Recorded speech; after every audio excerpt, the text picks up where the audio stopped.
On Tuesday, November 15th, the Wilkes-Barre community was able to learn something about making a bike-friendly transformation. Luzerne County Bikes presented Building a Bike Culture in Our Community, which featured a guest speaker.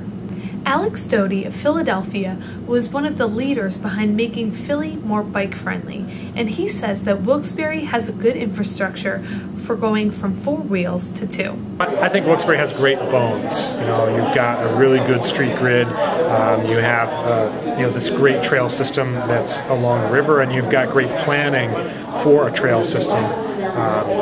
Not having been to Wilkes-Barre before, it's a very appealing place. You've already got a lot of people walking. You've got 23% of the population that doesn't own cars.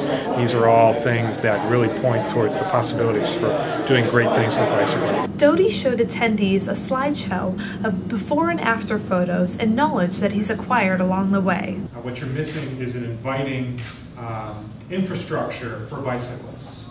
And so one of the titles for my talk could be Infrastructure Matters. And so what I'm going to talk about today is how Philadelphia got to the point where we have twice as many bicycle commuters per capita as any other big city in the United States.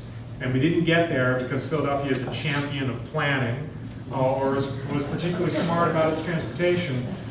We got there through a variety of factors. He said having a plan is important for creating a bike-friendly environment. It's important to understand the process. It's important to communicate the process. It's important to build community support so that people see the potential and then can voice support for that potential.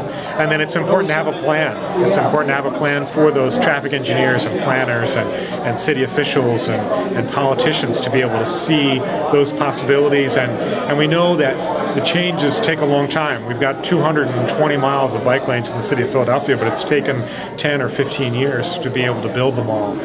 So it's a process that takes time, and you need to have a plan that speaks for you when you can't always be in the room.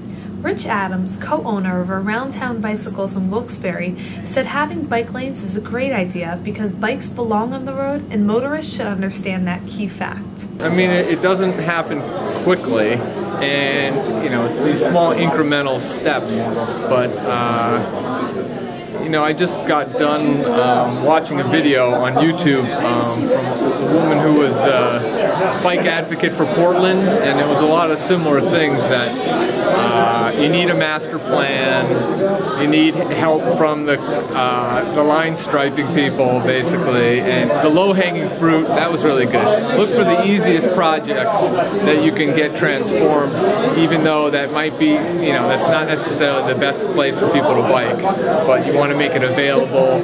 And really, the main thing, motorists don't even understand in our area. They don't understand that cyclists belong on the road. There was a proposed River Street project that will reduce the number of lanes from 4 to 2 and put a median in the middle.